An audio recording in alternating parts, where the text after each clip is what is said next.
노래인데요. 오늘 제가 할 강의는 토빗기 또 천사와 동행하는 희망의 수레라는 제목으로 강의를 할 건데 참 좋다라는 노래로 제가 강의를 시작하고자 합니다. 왜냐하면 오늘 토빗기의 두 주인공 토빗하고요. 그의 아들 이름이 토비야거든요. 근데 이름이 비슷하죠? 불림자 같아요. 왔습니다. 근데 이 토브라는 말이요. 우리나라 말로 번역을 하면 무슨 뜻이냐? 좋다라는 뜻이에요. 좋다, 참 좋다.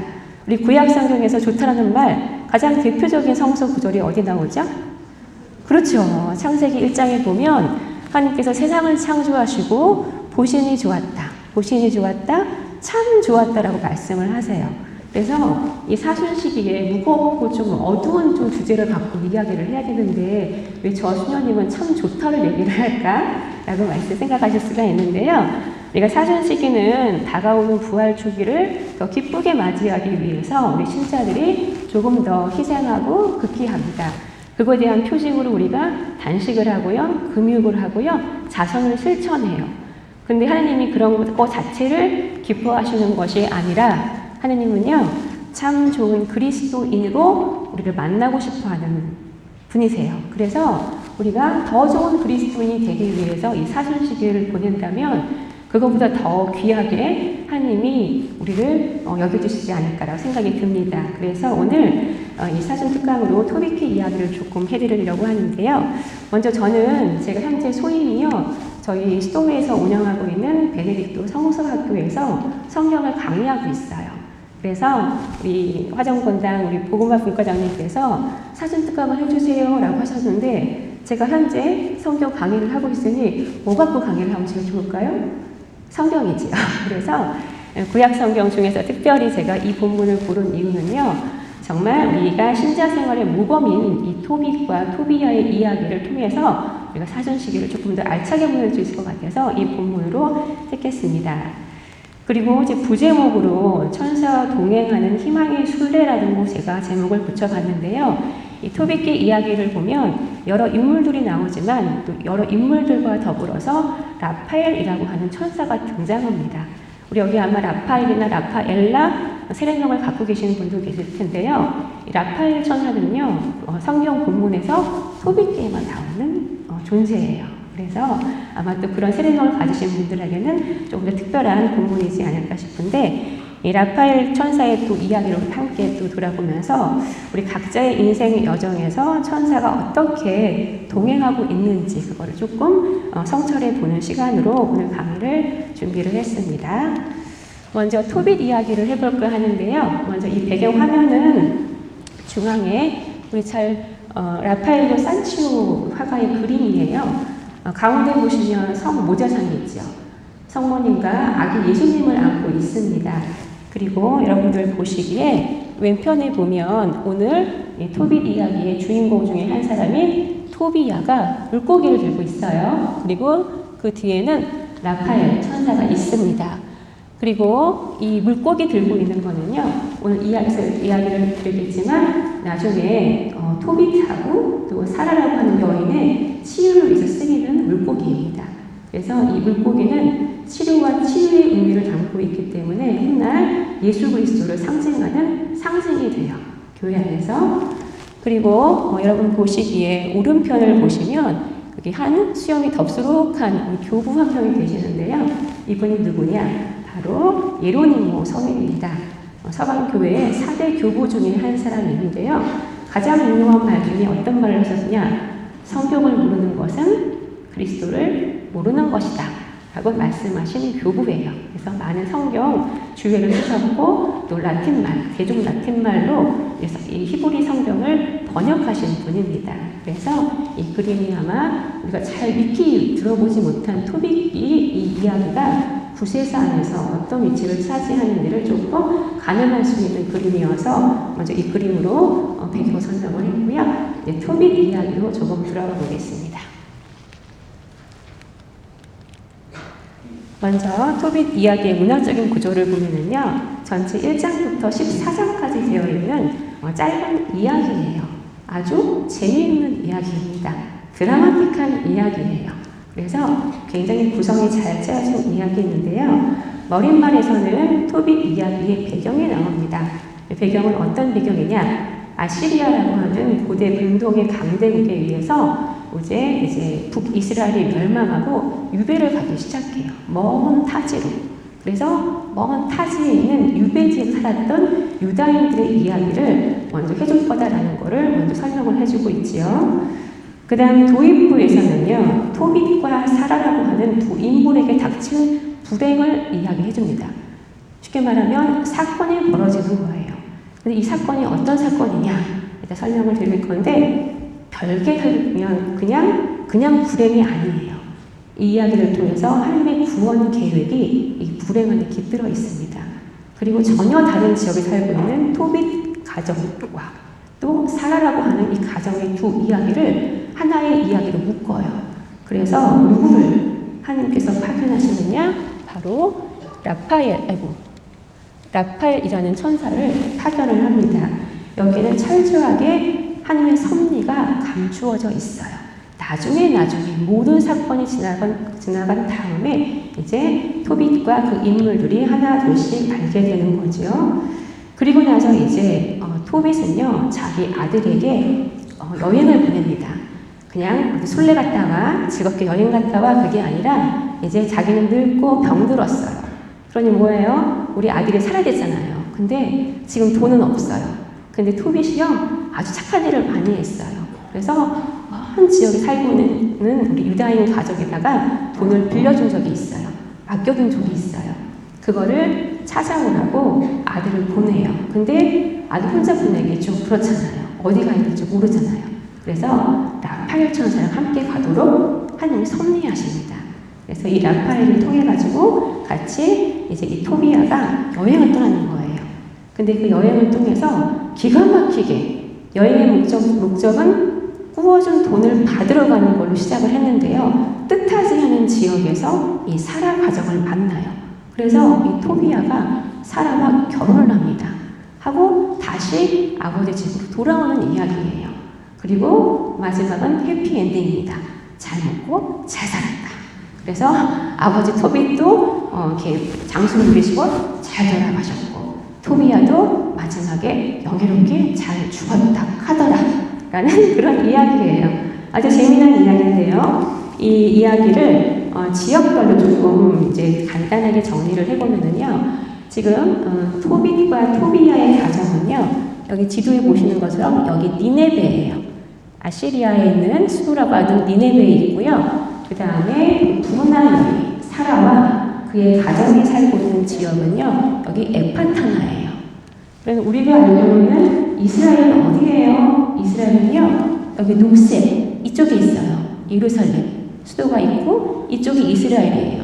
그러니까 뭐예요? 지금 여기 이스라엘 본토가 아니라요, 저기 메소포타미아 여기를 지나서 니네베 에파타나에서 살고 있는 유다인 가정의 이야기인 거예요. 쉽게 말하면 디아스포라 이야기입니다. 디아스포라는 뭘 디아스포라라고 하느냐? 유다 지역을 떠나서요, 정착해서 살고 있는 유다인들을 디아스포라라고 해요. 그래서 지금 이 토빗 이야기는 디아스포라의 이야기를 우리에게 해주는 거 있구나. 그래서 디아스포라에서 살면서 유다인들이 어떻게 살아야 되는지를 알려주고 싶었던 것 같아요. 그래서 성경학자들이 추정하기를 이 토빗 이야기도 아마 디아스포라에 살고 있는 유다인이 썼을 것이다 라고 추정할 수 있다라는 거죠. 그러면 이제 본문으로 좀 들어가 볼게요. 제 목소리가 좀 빠른가요? 아니죠. 그래도 목소리가 조금 제가 코맹맹이 소리이긴 하지만 아마 졸리시지는 않을 것 같아요. 그렇죠? 네. 그러면 그 다음 화면 보겠습니다. 먼저 이제 토빗의 이제 이야기의 배경을 설명을 할 건데요. 먼저 토빗이 자기 이야기를 해요. 뭐라고 이야기를 하냐면, 토빗은 납탈리 지파에 속한 사람이다라고 해요. 이스라엘 사람들이 전형적으로 자기를 소개할 때요, 나는 어느 지파 사람이에요, 저는 김씨 가문이에요, 저는 이씨 가문이에요 이야기하는 것처럼 먼저 지파를 소개를 합니다. 납탈리 지파예요, 저 유다인이에요 라고 이야기를 합니다. 그리고 조상들의 이름을 열거하기 시작해요. 근데 특징이 있습니다. 제가 빨간색으로 지금 글자색을 바꿔놨는데요. 이 토빗의 조상의 이름을 보면은요, 아시엘, 토비엘, 하나니엘, 아두엘 등등 다 이름에 엘자가 들어가 있어요. 우리 아까 제가 강의 처음 시작할 때 토빗과 토비냐는 토브라고 하는 히브리 말, 좋다, 선하다, 착하다 라는 뜻을 갖고 있다고 말씀을 드렸죠. 근데 조상 대대로 이름을 보니까요, 다 엘이 들어가요. 엘은 히브리 말인데요, 이거를 우리 현대어로는요, 하느님이에요. 그래서 이 조상들의 이름을 번역하면 다 이런 뜻이 되는 거죠. 보시는 것처럼 아시엘, 하느님께서 행하신다. 토비엘, 하느님은 나의 선이시다. 하나니엘, 하느님께서 자비를 베푸신다. 아두엘, 하느님께서 기쁘게 하신다. 쉽게 말하면 토빗 가문은요, 하시지간이에요. 하느님 가문이라는 걸 알 수 있죠. 제가 알고 있는 어느 신자분 자매님을 알고 있는데요. 그 자매님이 아들하고 딸 하나씩을 두셨어요. 아이들 이름이 뭐예요? 물어봤더니 저희 애들 이름은요, 주은이하고 성은이에요 라고 말씀하세요. 이름 참 예쁘네요. 그랬더니 자매님이 하시는 말씀이, 수연님, 제가 그 이름을 지으게 된 동기는요, 제 아는 신부님께서 너 나중에 시집가서 애들을 낳거들랑 주니 문총, 성모니 문총으로 이름을 지어라. 그래서 그거를 줄여서 주은이, 성은이 하고 이름을 지었대요. 너무 이쁘죠? 우리 여러분들 지금 이제 보니까 이제 연배들이 있으셔서 손주들 보실 나이가 지나신 분들 계실 텐데, 요즘은 이름 지으면 어디로 데려가요? 장명소 가요. 장명소 가서 아이가 태어난 날짜, 시간을 해가지고는 이름을 많이 짓더라고요. 아니면 제가 어느 해에 분당에 전교를 했었는데요. 이름이 준서, 은서가 그렇게 많아요. 그래서 아니 왜 이렇게 준서, 은서가 많아요? 그랬더니 그 당시 유행했던 드라마에 나오는 주인공 이름이래요. 그래서 그렇게 준서, 은서가 많더라고요. 여러분들이 세례 받으시고 살을 받으시면서 이름을 받으셨어요. 그렇죠? 하나님이 주어주신 이름이고요. 나는 이제 어디를 가더라도 그리스도인인 거예요. 제 이름은요, 에반젤린, 좀 어렵죠? 잘 들어보지 않으신 분들 많으실 텐데요. 저희는 수도생활하면서 첫사원 때 이름을 받습니다. 이 에반젤린이라는 이름의 뜻은 복음이라는 뜻이에요. 기쁜 소식. 그래서 제가 실은 이 부담스러운 이 강의 자리에 만약에 다른 분과장님이 저한테 말씀하셨으면 제가 어려워요 했을 것 같아요. 근데 복음과 분과장님이 이 복음 수녀한테 강의를 해달라고 하는데 제가 어찌 안 된다고 말씀을 드릴 수 있겠어요. 제가 그래서 용기를 이제 무릅쓰고 왔습니다. 복음을 전하기 위해서. 왜? 하느님이 저에게 주신 수도명이기 때문에 그런 거예요. 이렇게 이런 거를 통해서 알 수 있는 것은 뭐냐? 바로 이 토빗은요, 가문 대대로 신앙에 충실한 가문이에요. 그리고 하느님이 이 집안 대대로 함께하고 계시다라는 것을 이 작가는 우리에게 은연중에 알려주고 있습니다. 그래서 하느님의 섭리가 이 집안을 감싸고 있어요. 다만 인간의 눈에는, 우리 인간은 자기만 보기 때문에, 당대만 보기 때문에 잘 알 수 없다라는 거지요. 그리고 이 본문에 보시면 토빗은 아시리아인들의 임금 누구누구 시대에 포로로 끌려갔다. 쉽게 말하면요, 그냥 우리가 뭐 이렇게 투자인인 관계 아니에요. 그렇죠? 나라가 망했어요. 나라가 망해서 끌려온 거예요. 그래서 어쩔 수 없이 니네베라고 하는 낯선 땅에서 이제 생계를 유지하면서 자식을 낳고 살아가는 유다인이라는 것을 알 수가 있지요. 그러면 토빗이 어떻게 살았는지 한번 토빗의 이야기를 들어볼까요? 토빗은 자기를 이렇게 이야기합니다. 나 토빗은 평생토록 진리와 선행의 길을 걸어왔다. 아주 자신있게 이야기합니다. 또 나는 나와 함께 아시리아인들의 땅 니네베로 유배온 친척들과 네 민족에게 자선을 베풀었다. 쉽게 말하면 이 토빗의 가문의 모토는 뭐냐? 바로 진리와 선행, 자선이라는 거예요. 이게 마치 가훈처럼 이거를 실천하고 이 세 가지 덕목을 충실하게 지키며 살아왔노라고 고백하는 겁니다. 이것은 나중에 토빗이 마지막에 죽을 때도 다시 한번 이 말을 언급해요. 이거를 머릿속에 기억하세요. 그리고 또 뭐라고 이야기하냐? 그러나 나는 스스로 조심하여 이민족들의 음식을 먹지 않았다라고 합니다. 스스로 조심한다. 이거를 히브리 말을 직역을 하면은요, 나는 내 영혼을 지켰다는 거예요. 우리가 디아스포라에 살면서, 외국 땅에 살면서, 쉽게 말하면 미국 땅에 살면서요, 햄버거를 먹지 않는 거예요. 피자를 먹지 않는 거예요. 이태리에 살면서 스파게티를 먹지 않는 거예요. 그게 얼마나 어렵겠어요. 그치요? 유다 음식이 별로 없을 거예요. 근데 굳이 애써 이거를 먹지 않았다. 쉽게 말하면 토빗은요, 내가 낯선 땅 유배지에서 살고 있을 망정 나는 하나님과 맺은 그 계약, 율법을 철저하게 지켰다라는 것을 이 문장을 통해서 알 수가 있지요. 그리고 그 다음 문장은 뭐라고 이야기를 하냐면 배고픈 이들에게는 먹을 것을 주고 또 헐벗은 이들에게는 입을 것을 주었대요. 이거 많이 들어본 내용 아니세요? 그치요? 제가 여기 적어놓은 것처럼 마태복음 25장에 보면 이제 최후의 심판 이야기가 나옵니다. 그리고 구원의 조건으로요, 예수님이 이야기하세요. 뭐라고 이야기하시냐면은 헐벗은 이에게 입을 것을 주고 배고픈 굶주린 이에게 먹을 것을 주고 목마른 이에게 마실 것을 주는 것, 그리고 감옥에 갇혀 있을 때 찾아와 주는 것, 그것이 구원 조건이라고 이야기를 해요. 이걸 보면은요, 예수님은 유다인이었지요. 그리고 예수님이 이런 말씀을요, 하늘에서 뚝 떨어져서 그걸 말씀하신 게 아니에요. 어쩌면 예수님은 이 구약 성경을 굉장히 많이 읽었겠지요. 그리고 이 토빗의 이야기를 늘 마음에 염두에 뒀을 거예요. 이거대로 살려고 하셨을 거예요. 그래서 토빗의 말을 우리 예수님이 다시 한번 재차 강조하면서 인용하면서 그 말씀을 전해주시는 겁니다. 그리고 이제 마지막으로 누가 죽어서 니네베 성 밖에 던져져 있는 것을 보면 그를 묻어줬대요. 그치요? 우리도 마찬가지이지만 유다인들에게 이 돌아가신 사람들에 대해서 시신을 잘 장례를 치러주는 것은 굉장히 영예로운 일이었고요. 그리고 제대로 장례를 치르지 못하는 이 망자에 대해서는요, 굉장히 안타깝게 생각을 했습니다. 그들의 의무였어요. 장례를 잘 치러주는 것은. 그리고 지금 니네베 성 밖에 던져졌다라고 했죠.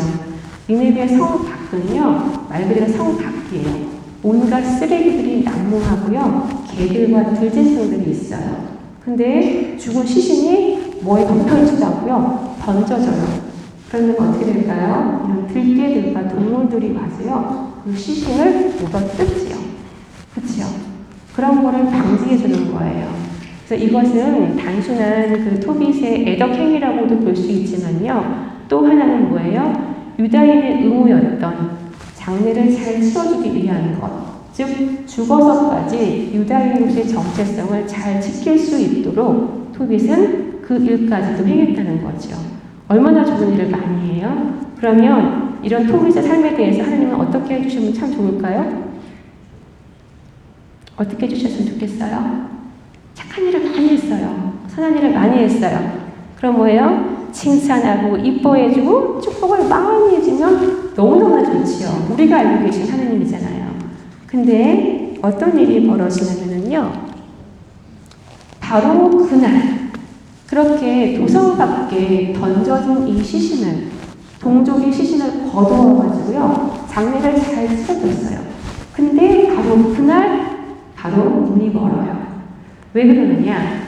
유다인들이 선행을 아무리 많이 한다 할지라도요, 유다인의 계명 중에서 어떤 계명이 있느냐? 시신에 우리가 시신에다가 손을 대면은요, 부정을 탄다라고 생각을 했습니다. 그래서 일정한 전결례법을 지키지 않으면 공동체에 들어갈 수가 없었어요. 그러니까 토빗이 정말 우리 유다인 동족의 시신을 잘 거두어서 장례를 치렀지만 전결례법을 충실하게 지키기 위해서 집 안에 들어가지 못하고 집 밖 마당에서 잠시 자고 있었어요. 그런데 하필 그때 참새가 지나가다가요, 새 똥을 싸요. 아우 정말. 근데 그 똥이요, 눈에 확 들어갔어요. 그래서 눈이 하얀 막이 끼워지더니 실명을 한 거예요. 어찌 이런 일이? 다른 사람도 아니고 이렇게 선한 일을 많이 하는 사람도 이런 뜻하지 않은 시련을 겪게 되는 거지요. 그래서 이렇게 눈이 멀었습니다. 이 이야기는 이제 토비기 전체의 발단이 되는 거예요. 드디어 사건이 벌어진 겁니다.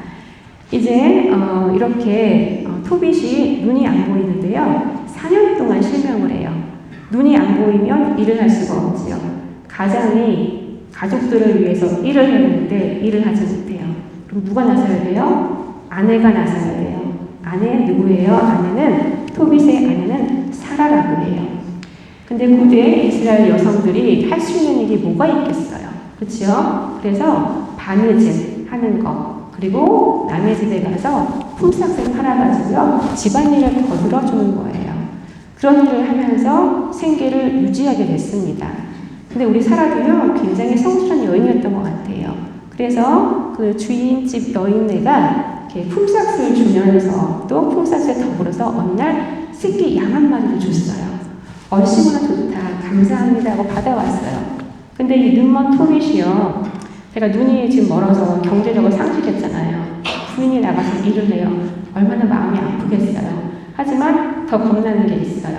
뭐예요? 의로운 또 율법을 충실하게 지켰던 토빗은요, 행여나 우리 가정의 궁핍함이 우리 아내로 하여금 남의 물건을 혹시라도 탐내면 어떡할까? 노심초사했습니다. 근데 어느 날 양 한 마리를 갖고 온 거예요. 물어봐요. 여보, 당신 그 양 혹시? 그러면 우리 아내의 입장에서 마음이 어떻겠어요? 마음이 무너져 내려요. 그래서 한마디 거듭니다. 뭐라고요? 당신의 그 자산들로 얻은 게 뭐예요? 당신의 그 선행들로 얻은 게 뭐냐고 반문합니다. 평생 의인으로 살았던 남편이 눈을 시력을 잃어버리고 경제력을 상실하고 내가 이 고생을 해서 가정의 생계를 책임지고 있는 것도 정말 어떻게 보면 원통하고 분통하고 어려운 일인데 거기에 더다가 남편이 자기를 혹시나 이걸 훔쳐온 게 아닌지 약간 의심하는 거예요. 감정이 폭발합니다. 어쩌면 토빗 가정의 시련은요, 단순히 시력을 잃어버리는 것이 시련이 아니라요, 이런 고통으로 인해서 부부간의 관계가 깨어지는 것, 관계가 단절되는 것, 소원해지는 것, 그게 아마 더 큰 비극일 수도 있습니다. 이런 일을 겪게 되더라는 거지요. 이제 우리 보통 이제 그렇죠, 부부싸움은 불가피하죠.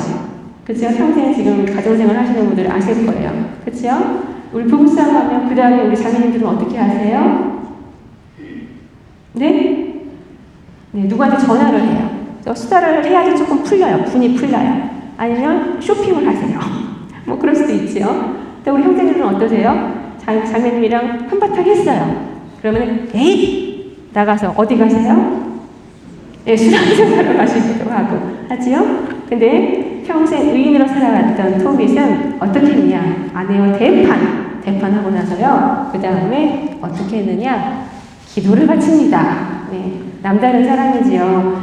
아내와 다툰 직후에 기도를 하는데요. 이 토빗의 기도는요, 우리 오늘 복음에서 예수님께서 제자들에게 가장 완전한 기도로서 주님의 기도를 가르쳐 줬던 것처럼 이 토빗 이야기에는요, 토빗의 3가지 기도가 나와요. 굉장히 아름답습니다. 특별히 이 아내와 다툰 직후에 한 이 기도를 보면은요, 3가지로 내용을 정리를 할 수가 있어요. 첫 번째는 하느님의 의로움과 자비하심과 진실하심을 찬미합니다. 자, 여러분들, 내가 토빗이라고 생각해 보세요. 눈이 멀었어요. 내가 경제력을 상실했어요. 아내는 나를 대신해 생계를 유지하고 있어요. 근데 어느 날 아내랑 대판 싸웠어요. 하느님이 자비하시고 의롭고 진실하시니까 진실하시죠. 의로우시죠. 그렇지만 지금 나의 입장에서는 하느님의 의로움이 진실하심이 전혀 느껴지지 않을 수도 있어요. 근데 토빗의 첫 마디는요, 이런 하느님을 찬미합니다. 그리고 나서 2번째 기도의 주제는요, 자신이 지은 죄와 더불어서 조상들의 죄까지 같이 고백하면서 죄를 인정해요. 이거는 유배 이후에 구약의 이스라엘 백성들이 굉장한 어떤 터닝 포인트를 하는 그 계기가 되는데요. 뭐냐? 우리가 나라가 망하고 유배를 온 것은요, 우리 조상들이 하나님과 맺은 계약에 충실하지 않았기 때문에 우리가 오늘 이런 고통을 당한다라고 하는 굉장한 성찰입니다. 그래서 톱이 또 이와 마찬가지로 자신의 죄가 어떤 건지 잘 모르겠지만 조상들부터 이어져 온 그 죄가 있음을 고백하는 거예요. 우리 현대인은요, 그렇죠? 우리 요즘은 어때요? 내가 제가 지은 죄도 행여나 이것 때문에 내가 불이익을 당할까 남에게 전가해요. 그리고 내가 지은 죄도 나 몰라라 인정하지 않은 거 요즘 많이 보고 있죠? 네. 그런 사회에서 이런 죄의 열대를 고백한다는 것 우리가 구약 성경을 읽으면서 성찰해 볼 수 있는 부분입니다. 그리고 세 번째는 죽음을 간청해요. 쉽게 말하면 정말 죽고 싶어서 죽여주세요 이게 아니에요. 나는 정말 잘못한 게 없는 것 같은데 여태껏 잘 살아가는데 이런 시련을 당해요. 그리고 톱이 좀 고백합니다. 제가 흙에서 왔으니 흙으로 돌아가게 달라고 해요. 이 말은 뭐예요? 저는 유한한 존재예요. 하느님이 이 모든 것을 다 알고 계시잖아요. 하느님이 저를 도와주세요. 내가 죽기를 내가 마음먹을 정도로 하느님께 저에게 와서 도움을 달라고 간청하는 겁니다. 이렇게 기도를 하고 나지요. 그리고 나서 이제 토빗의 저자는요, 카메라 앵글을요, 다른 지역으로 돌립니다. 이제 어디로 옮기느냐? 바로 이제 엑바타나라고 하는 사라 가정으로 카메라 렌즈를 확 돌리는 겁니다. 바로 그날, 그쵸? 토빗이 간절히 기도한 바로 그날 어떤 일이 벌어지느냐? 엑바탄을 사는 이 사라는요, 어떤 여인이냐면요, 남편이 7이나 있었어요. 어머나. 근데요, 어떤 세연인즉슨 남편과 결혼을 해서 첫날 밤을 치르려고 하면 남편이 죽어요. 아주 못된 악마가, 마귀가 이 남편을 죽게끔 만드는 거예요. 그래서 7번 결혼했지만 현재 남편이 없어요. 그 정도로 아주 기구한 운명의 여인입니다. 그런데 바로 이 사라도요, 굉장한 무용적인 말을 들어요. 어떤 말을 듣느냐? 이 사라의 여종이 이렇게 말을 합니다. 당신 남편들을 죽인 자는 그 마귀가 아니라 바로 당신이에요. 그리고 따라 죽으세요. 라고 굉장히 모욕적인 말을 합니다. 그치요? 누가 말하지 않더라도요, 남편 7을 잃게 된 여인의 그 심정이 어떻겠어요? 행여라도 나에게 문제가 있는 건 아닐까? 내가 뭘 잘못했을까? 어째 나에게 이런 일이 있지? 그치요? 그리고 나는 평생 죄인이라는 마음으로 살아갔을 수도 있어요. 근데 거기에다가 여종까지 거들어서 바로 남편을 죽인 자는 바로 너다. 따라 죽으라. 라고 이야기를 하니까 이 사라도 이제는 정말 어떻게 되는 거예요? 네, 죽기를 갈망해요. 근데 마지막에 걱정되는 사람이 있어요. 누구예요? 외동딸인 이 딸이 내 목숨을 끊으려고 하니 나를 낳아주신 이 부모님, 특별히 이 아버지를 생각해서 차마 그럴 수가 없는 거예요. 그래서 2층 방으로 올라갑니다. 이제 올라가서 이제 이 사라는 기도를 해요. 모욕과 치욕 속에 내가 살다가 내가 자살을 하려고 했지만 자살을 하느니 차라리 내가 자살을 하면 우리 아버지에게 굉장히 모독적인 일이에요. 그래서 차마 그렇게는 못하겠고 하느님 제 목숨을 거두어 가주세요 라고 기도를 합니다. 그리고 기도 중에 뭐라고 이야기를 하냐면 이렇게 이야기를 해요. 주님, 당신께서는 아십니다. 제가 이 유배의 땅에서 제 이름이나 제 아버지의 이름을 더럽힌 적이 없습니다 라고 고백을 해요. 이 말은 뭐예요? 저는 정결한 여인이에요. 순결한 여인이에요. 그리고 아버지도요, 굉장히 성실하게 잘 살아온 유다인이에요. 그런데 제가 어찌 제 목숨을 끊을 수 있겠습니까? 라고 하면서 진심 어린 기도를 했다라는 거지요. 그럼 뭐예요? 이 토빗 이야기는 토빗의 기도와 사라의 이야기를 하나로 묶어줍니다. 그래서 마치 전혀 다른 지역에 있는 두 인물, 두 가정의 이야기인 것 같지만 실은 이게 하나로 연결되어 있고요. 토빗 기도는 이걸 우리에게 기가 막히게 보여주고 있습니다. 이걸 한 번 더 정리를 해볼게요. 자, 토빗은요, 아까 니네베에 살고 있었고요. 사라는 엑발타나에 살고 있었습니다. 삶의 태도를 보면은요, 토빗은요, 율법을 철저하게 지켰고 진리와 선행과 자선을 실행하면서 살았던 굉장히 의로운 사람이었습니다. 반면 사라는요, 지금 제가 읽어드린 그 기도문처럼 굉장히 순결함을 잘 지켰던 정결한 여인이었어요. 그리고 무죄합니다. 남편을 절대로 죽이려고 하는 마음도 없었고 사라의 잘못은 아무런 것도 없는 거죠. 그런데 두 인물이 공통적으로 까닭없는 시련을 겪게 됩니다. 토빗은 어느 날 그 참새 똥이 눈에 들어가서 4년 동안 실명을 하게 돼요. 그리고 사라는 남편 7이나 잃게 되는 굉장히 불운한 운명의 삶을 살고 있는 거지요. 이런 것들을 통해서 이제 사람들은 토빗과 사라에 대해서 손가락질을 합니다. 뭐라고? 토빗에게는요, 동족들이 비웃어요. 야, 네가 유배지에서 그렇게 동족들에게 자선을 했고 선행을 했는데 이게 뭐야? 너 혹시 너 진짜 의인 아니지? 너 잘못한 거 있는 거 아니야? 라고 말할 수 있습니다. 그리고 가장 가까운 아내의 조롱과 질책도 당했죠. 사라 역시 그쵸, 이 마귀의 잘못으로 남편 7을 잃었는데 여종이 아주 모욕적인 말을 했어요. 똑같이 이웃들에게 아주 험담과 어떤 질책을 받습니다. 하지만 이들이 끝까지 시련을 감내하는 이유가 있어요. 토빗은요, 동족들에 대한 자비와 연민, 유배지에서 나뿐만이 아니라 힘겹게 살아가고 있는 이 동족들의 자비와 연민을 버릴 수가 없었어요. 그리고 사라는 무엇보다도 외동딸이기 때문에, 그쵸? 자기밖에 없는 부모님에 대한 호심 때문에 자기 목숨을 끊지 못합니다. 그리고 공통의 부모가 있죠. 바로 누구시냐? 하느님입니다. 하느님은 이 둘의 간절한 기도를 들어주세요. 그리고 그 기도의 응답을 내려주십니다. 즉시. 다만 우리 아까 신부님께서 말씀하신 것처럼 즉시 그 기도를 들어주시는데 우리가 바라는 때가 아닐 수 있다는 게 항상 딜레마지요. 그래서 이런 기도의 응답을 하느님이 누구를 보내시느냐?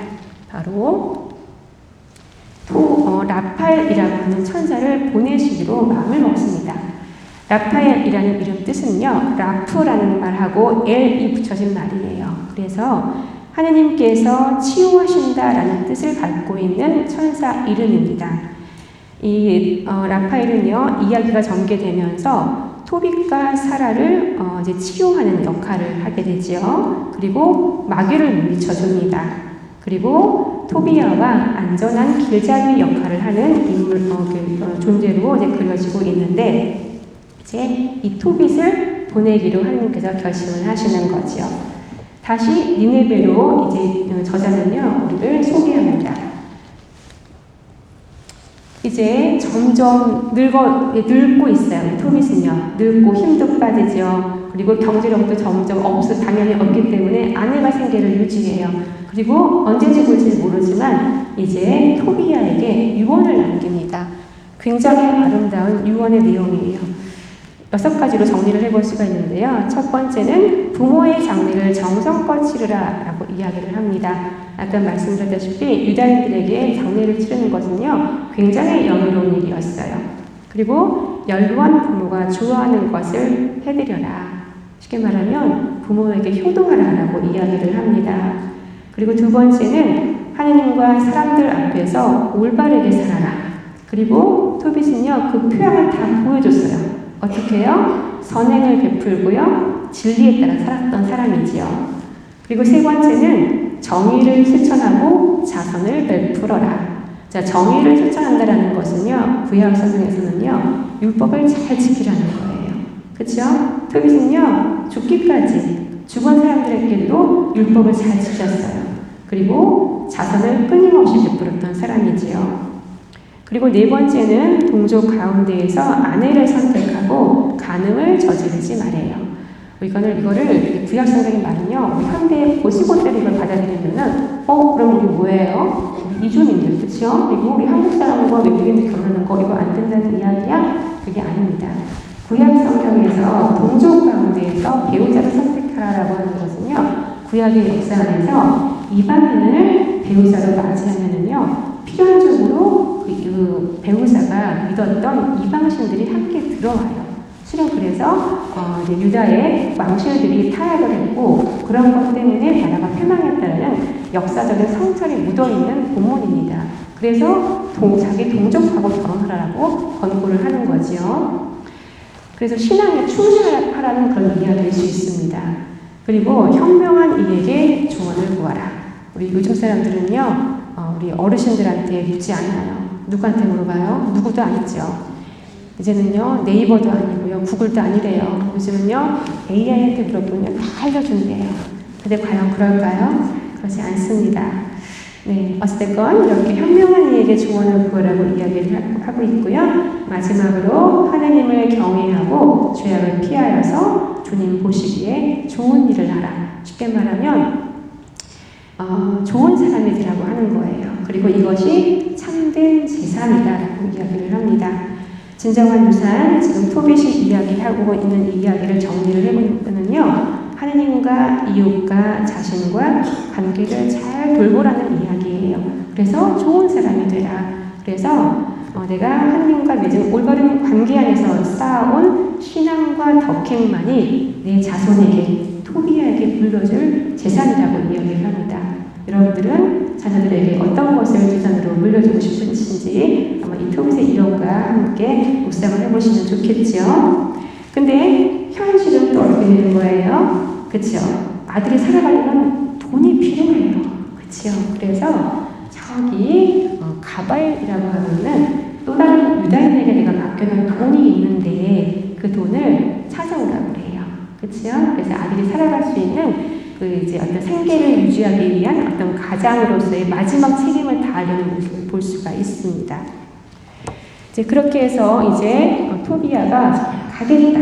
가바일에게 다녀올게라고 하는데 거기 어딘지도 모르고요. 그리고 그 사람이 내가 토빗의 아들이라는 걸 알 수가 없잖아요. 지금처럼 내비게이션이 없어요. 어떻게 그 길을 가겠어요? 그래서 그 어려움을 토로하니까 토빗이 바로 집 밖을 나가니 때만침 누가 있는 거예요. 그게 누구냐? 바로 라파엘 천사라는 거예요.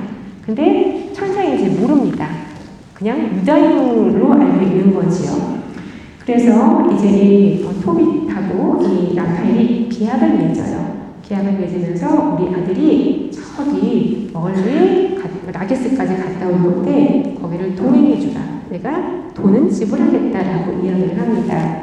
그랬더니 이제 라파엘이 이제 안심을 시켜드리는 거예요. 자, 그와 함께 가겠습니다. 건강한 몸으로 갔다가 건강한 몸으로 돌아올 터이니 염려하지 마십시오 라고 하면서 토빗을 안심을 시켜요. 근데 이렇게 아들을 떠나보내려고 하니 어머니 마음은 어떻겠어요? 우리 늙은 우리 두 부부가 이 아들이 가면 언제 올지 모르잖아요. 가서 제대로 여행 목적을 완수하고 올지도 모르겠고 설령 온다 해도 우리들이 그때까지 살아있을지 알 수가 없어요. 엄마는 펑펑 웁니다. 그랬더니 토빗이 아내를 위로해요. 그리고 또 이제 길 떠나는 아들을 축복합니다. 또 그분의 천사께서 너희가 안전하게 동행해 주시기를 빈다라고 하면서 축복 기도를 해주면서 이제 여행을 떠나게 되지요. 자, 여행이라는 것은 늘 위험이 도사리게 마련입니다. 첫 번째는 길을 떠나서 슬라빠하는데 티그리스 강가에 잠시 머물게 돼요. 그러니 이제 좀 그 강물에다가 발을 담그고 얼굴을 씻고 좀 손을 씻으려고 하는데요. 어디서 나타난 큰 물고기가 덮치는 거예요. 그렇죠? 큰 물고기. 성경에서 물고기는요, 죽음의 권능을 상징합니다. 마치 생명을 위협받는 상황인 거예요. 근데 그때 짜잔! 라파엘 천사가 나와가지고 목숨을 구해줘서. 근데 뭐라고 하느냐? 물고기를 그냥 버리지 말고 여기 있는 쓸개와 염통과 간을 잘 챙기라고 해요. 이거는 나중에 사라와 토빗이 치유되는 데 쓰일 도구가 됩니다. 소재가 됩니다. 그래서 이거를 갖게 되는 거지요. 그래서 하느님은 이 라파엘 천사를 보내시어서 절망 속에 살아가던 의인 토빗과 그다음에 사라의 삶을 행복과 구원으로 되돌리시게 되지요. 그리고 이 일을 겪고 나서 이제 토비아는요, 천사를요, 라파엘을요 더욱더 신뢰하게 됩니다. 이제 길을 계속 가다가 이제 넘어갔네요. 이제 길을 계속 가고 있는데요. 원래 동편으로 가려고 하는 목적지는요, 저기 라데스라는 지역이에요. 근데 가다가 엑바타나라고 하는 지역으로 들어가게 됩니다. 바로 여기에 사라가 살고 있어요. 근데요, 이 천사가요, 여기 이 지역에 들어가기 전에 이야기를 해줍니다. 토비야야, 여기 들어가면 라구엘이라고 하는 사람이 있는데 그 딸이 사라야. 근데 그 사라가 7남편이나 다 첫날밤에 남편을 잃어버렸대. 근데 너 그거 알아? 그 사라가 너랑 모세법에 의하면 너랑 가까운 친척이야. 그래서 네가 그 사라를 아니면 맞아들여야 첫 번째 1순위 사람이라고 이야기를 해주는 거예요. 그래서 딱 길목에 들어가고 그 마을에 들어갔는데요. 지역에 들어갔는데 토비야가요, 첫눈에 뿅 가요. 콩깍지가 씌운 것 같아요. 그래서 이 여인을 사랑하게 됩니다. 그래서 이 라구엘은요, 이 토비야하고 이 라파주사를요 아주 극진하게 환대를 해줍니다. 그리고 특별히 그 친척인 그 토빗이 실명했던 얘기를요 펑펑 울어요. 연민의 마음으로 펑펑 웁니다. 그리고 지극히 환대를 하고 또 이야기를 해요. 내 딸 사라가 이만저만해서 이런 여인이다. 근데 모세법에 따라서 네가 우리 딸의 첫 번째 배필이니 내가 자기의 한 성리에 내가 부탁하고 너에게 우리 딸을 주겠다라고 이야기를 합니다. 그러면서 이제 첫날밤을 치르게 돼요. 근데 이때 라파엘이 미리 얘기해줬어요. 어떻게 하냐? 너 첫날밤에 그냥 거사를 지르는 게 아니라 아까 티그리스 강에서 우리 갖고 왔던 물고기 있지? 물고기 쓸개하고 염통을요 그 횃불에다가 그거 쓸개하고 염통을 얹으면 이게 탈거 아니에요. 그럼 냄새가 나잖아요. 그럼 그 냄새가 퍼져가지고요 마귀가 도망갈 거라고 이렇게 언지를 줬습니다. 그래서 이 토비야는요 첫날밤을 치르기 전에 합방을 하면서 그 말이 떠올랐어요. 그래가지고 물고기 쓸개하고 염통을요 횃불에 올려놔요. 냄새가 퍼지니까 마귀가 도망가요. 근데 토비 저자는요 어디까지 도망간다고 했냐? 그 마귀가요 이집트까지 도망갈게요. 근데요 우리 라파엘 저자가요 그것도 못 믿어가나 봐요. 이집트까지 쫓아가서요 그 마귀의 손가락을 묶어버려요. 다시는 사라에게 오지 못하더라고요. 그래서 근데 그것도 중요하지만 그리고 나서 토비야가 뭐를 하냐면요 기도를 해요. 하나님께 뭐라고 기도를 하느냐? 내가 이 사라를 아내로 맞이하는 것은요 욕정에 의해서가 아니라 하나님이 주신 사랑이에요. 그래서 우리가 서로 함께 해로할 수 있게 자비를 베풀어 주십시오라고 하면서 첫날밤을 치릅니다. 이런 신앙 가정이에요. 그렇죠? 그리고 이 첫날밤을 무사히 치르게 된 이 딸 레위를 보고 아버지 라구엘도 하나님께 감사 기도를 합니다. 뭐라고? 저 외자식 때, 그렇죠? 자기에게는 외동딸, 토빗에게는 외동 아들이에요. 그 자식들을 가엾이 여기신 주님은 찬미를 받으소서라고 하면서 감사 기도를 하게 되지요. 그리고 그렇게 함으로 인해서 이제 사라 가정이 구원을 받게 됩니다. 아버지는 이제부터 혼인잔치를 치러요. 보통 유다인들은 7일 동안 혼인잔치를 베푸는데요. 우리 라구엘은 얼마나 기뻤는지 2배의 시간, 14일 동안 혼인잔치를 치릅니다. 혼인잔치를 치르고 나서 이제 원래 토비야는요 결혼이 목적이 아니었죠. 아버지가 빌려준 돈을 받아오는 거예요. 근데 혼인을 치르고 났으니 자기는 당장 갈 수가 없잖아요. 그래서 라파엘 천사에게 아버지가 준 증서를 주면서 돈을 받아오라고 합니다. 뭘 믿고요? 천사를 어떻게 믿어요, 우리가? 그쵸? 돈인데. 근데 여행 기간 동안 신뢰관계가 돈독해진 거예요. 그래서 그 증서를 주고 라파엘이 돈을 받아갖고 오게끔 하고, 그리고 그 돈을 받아오고 난 다음에 둘이 이제 다시 고향으로 돌아갈 준비를 합니다. 왜? 늙으신 부모가 이제나 저제나 저가 오기를 기다리고 있기 때문에 가야 된다라고 이야기를 하지요. 그리고 나서 이제 라구엘 부부와 작별을 하게 됩니다. 굉장히 아름다운 이별, 가족 간의 이별이에요. 여기 보시면 사위, 토비에 대한 지극한 이 장인 장모의 애정이 묻어납니다. 그리고 길 떠나는 자신 내외에게 축복을 해주는 부모의 마음이 잘 서려 있고요. 또 그 다음에 서로 대한 축복과 또 주님께 의탁하면서 이 가정을 떠나보냅니다. 이제 다시 진행으로 돌아오는데요. 돌아오기 직전에 다시 한번 라파엘이 토비에게 이야기를 해요. 야, 다 같이 들어가지 말고 너랑 나랑 먼저 들어가자. 왜? 사라는 시아버지를 처음 보잖아요. 근데 시아버지가 눈이 멀었잖아요. 그리고 집은 굉장히 가난하잖아요. 우리가 먼저 가서 집 정리를 하자라고 이야기를 합니다. 그래서 먼저 들어가고요. 또 물고기, 아까 우리가 물고기 간 있죠? 그거를 이제 아버지 눈에 발라줘요. 아버지 눈에 발라줘서 아버지가 이제 이 눈에 끼었던 하얀 막이 벗겨지면서 이제 시력을 되찾게 됩니다. 그 다음에 며느리에게 보여주려고 하는 굉장한 배려가 있는 천사였어요. 그렇게 해서 토빗이 눈을 치유받게 됩니다. 얼마나 기뻤겠어요. 토빗이 가장 먼저 한 것은요, 또다시 하나님을 찬미하는 기도를 바칩니다. 감사의 기도를 바치는 거죠. 그리고 이렇게 신앙 가정 안에서의 덕목들을 잘 보여주는 아름다운 이야기입니다. 그래서 이제 얼마나 감사해요? 원래는 돈만 받아올 목적으로 이 라팔 천사를 고용을 했는데요. 그치요? 돈도 받아갔지요. 그 다음에 동족에서 며느리도 받게 됐지요. 자기가 잃어버렸던 시력도 되찾게 됐죠. 3종 세트예요. 축복의 3종 세트. 그러니 재산의 절반을 주겠다라고 이야기를 하면서 라팔 천사에게 권했더니 라팔이 아닙니다. 그리고 이 모든 것은 제가 한 게 아니라 하나님이 하신 거다. 그래서 하나님께 찬미와 찬양을 드려라 라고 이야기를 하고 자기는 천사였다 라고 자기 정체를 고백을 하는 거지요.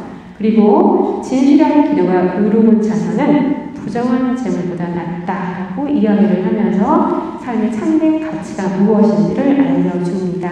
그러고 나서 떠나게 되지요. 이거에 이제 이 라팔 천사의 뜻대로 이제 토빗은 찬미가를 바칩니다. 굉장히 아름다운 이야기의 기도이지요.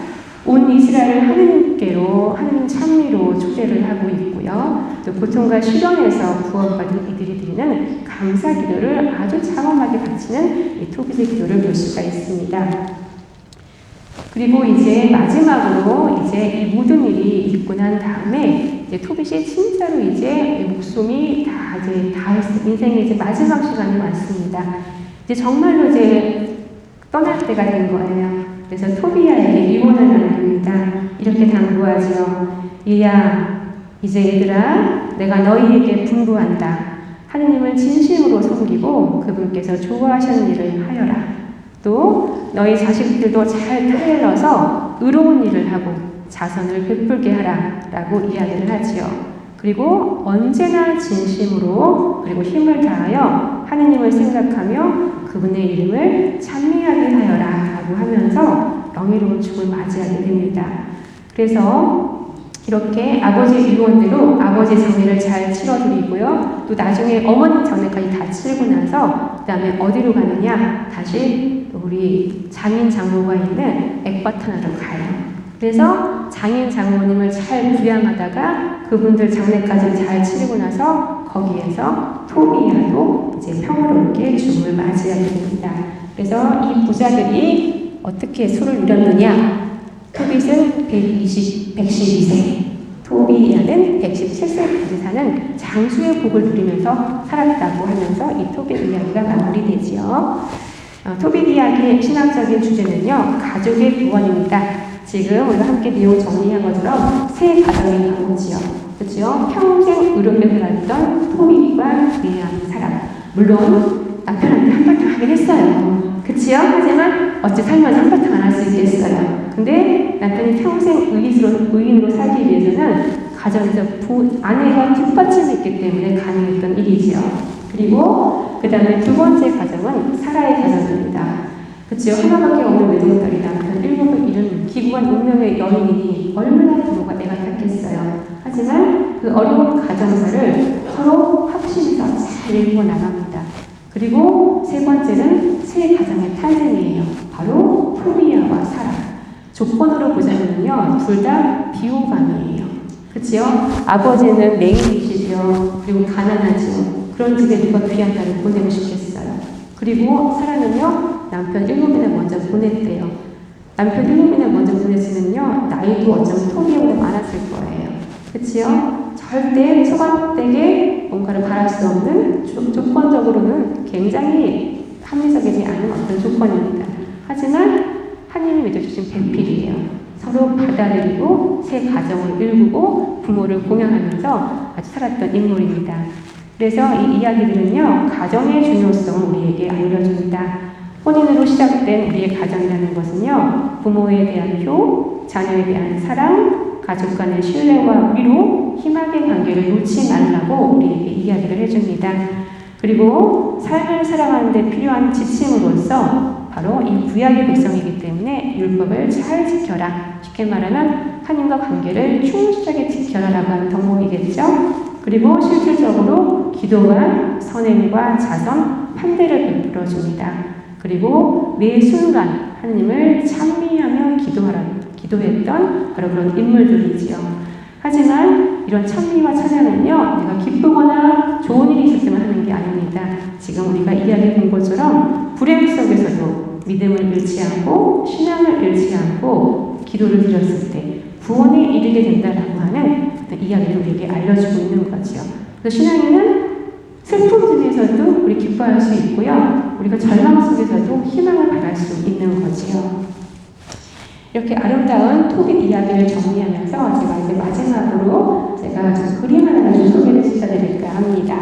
오늘 이야기에서 여러 주인공들 말고 앞에 천사가 나오죠. 우리 천사와 함께 동행하는 이 삶에 대한 어떤 묵상할 수 있는 좋은 그림이 같아서 제가 소개해드리고 싶어진 그림인데요. 이 그림은 토마스 폴이라고 하는 19세기 초 미국의 낭만주의 화가가 그린 그림입니다. 이 화가는요, 삶의 4단계를 그린 연작을 그렸어요. 그 중에 마지막 이 그림이 이 그림인데 저는 이거를 보면서 토빗이 떠올랐어요. 그래서 다시 그림을 찾아봤어요. 그랬더니 너무나 아름다운 그림이더라고요. 마지막으로 이 그림을 소개하면서 토빗기 강의를 좀 마무리하겠습니다. 첫 번째 그림은요, 유년기예요. 유년기. 그림을 보시면 어두운 동굴에서 배 한 척이 나옵니다.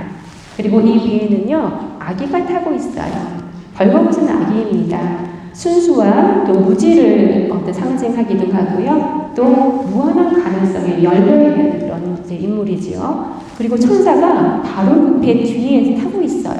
그렇죠? 안전하게 이끌어줄 것 같아요. 그런데 이렇게 캄캄한 동굴에서 나와가지고요, 빛나는 어떤 상태로 나아가고 있는 그림입니다.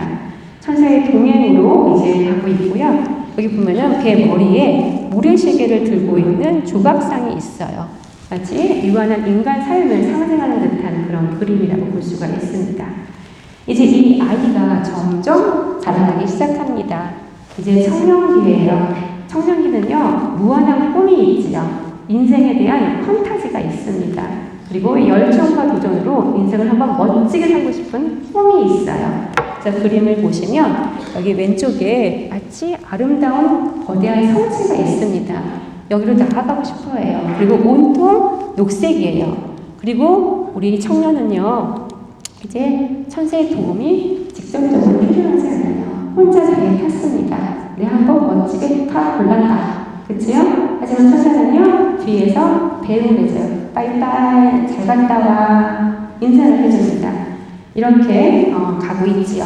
근데 살다가 이제 장년이 됐어요. 우리가 살다 보면요, 기쁜 일만 있는 게 아닙니다.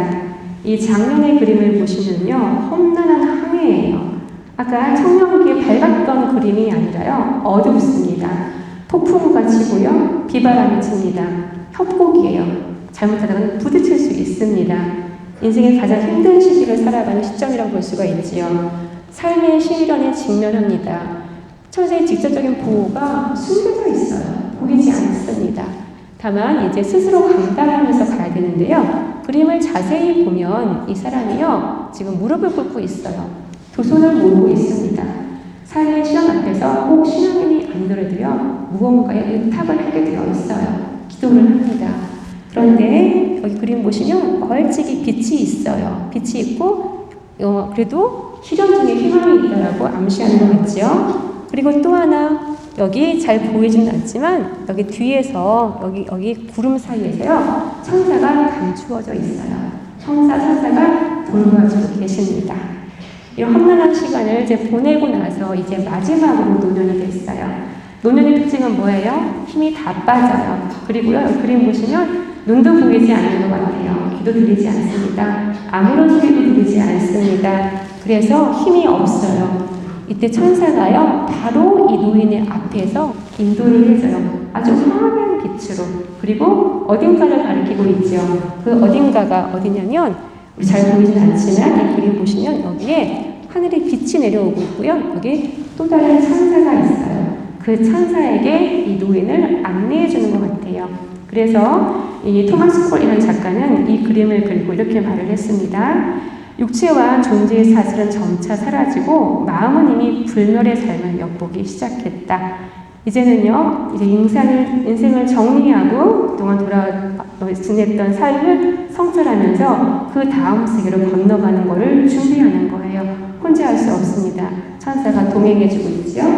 이 그림을 다 같이 모아보면 이제 어떤 그림이 되느냐 이렇게 보입니다. 유년기하고 장년기 그림은요 왼쪽에서 오른쪽으로 진행이 되고 있고요. 청년기하고 노년기 그림은요 우측에서 좌측으로 이동을 해요. 마치 가운데 접점으로 모이는 것 같습니다. 그리고 모든 인생의 단계는요 천사가 동행해주고 있어요. 때로는 아이가 넘어질세라 쓰러질세라 바로 뒤에서 안내를 해주고 있고요. 때로는 이제 혼자 힘으로 회복했다 라고 하면요 절대 도와주지 않아도 돼요. 뒤에서 바라볼 뿐입니다. 그리고 이렇게 험난한 시간들 하나님 어디 계셔? 라고 할 때조차도요 저 먼지 하늘에서 천사는 끊임없이 빛이 되어주고 계셔요. 마지막 노년에 대해서 아무것도 할 수 없을 때 바로 코앞에서 이 노인을 인도해 줍니다. 이 그림을 보면서 마지막을 이렇게 정리했어요. 모든 인생의 단계는 어디를 향하고 있는가? 이 가운데. 어디냐? 저는 이렇게 정리했습니다. 참 좋으신 하느님. 참 좋으신 하느님을 만나기 위한 모든 인생의 단계가 아닐까. 그래서 사신시기에 토비기에 나와 있는 것처럼 아까 토비야. 좋다라는 이름을 뜻을 갖고 있다고 했죠.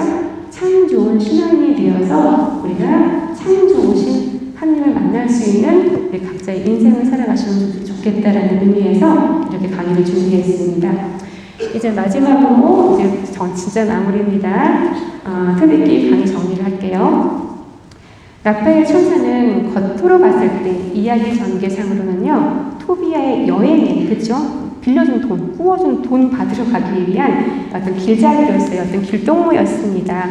하지만 실제로는요 토빗의 삶 전체 그리고 아까 우리 이름을 봤던 것처럼 토빗 가문 대대로 하나님의 섭리가 이 이야기를 지금 채워주고 있습니다. 토빗의 고통과 가난 또 그의 진실한 기도 속에서도 하나님은 침묵 가운데 함께 하셨지요. 천사는 보이지 않는 자리에서 이제 이미 그 토빗과 토빗 가족이 가야 될 길을 미리 마련하시고 구원의 길로 인도하십니다. 이 사신식이 이제 시작했는데요. 이런 토빗기 같이 우리가 나눔을 하면서 이런 문제 한번 묵상해 보시면 좋겠습니다. 지금 나는 인생 항해의 어느 지점에 와 있는가 한번 돌아보셨으면 좋겠고요. 또 네 삶에 동행하시는 하나님의 천사는 어떤 모습으로 지금 함께하고 계시는지 그리고 또 여러분은 어떤 천사의 역할로서 이웃들과 더불어 살고 계시는지 한번 묵상해 보시고 그런 덕목들을 하나하나씩 실천하시면서 은혜로운 사순식이 보내셨으면 좋겠습니다.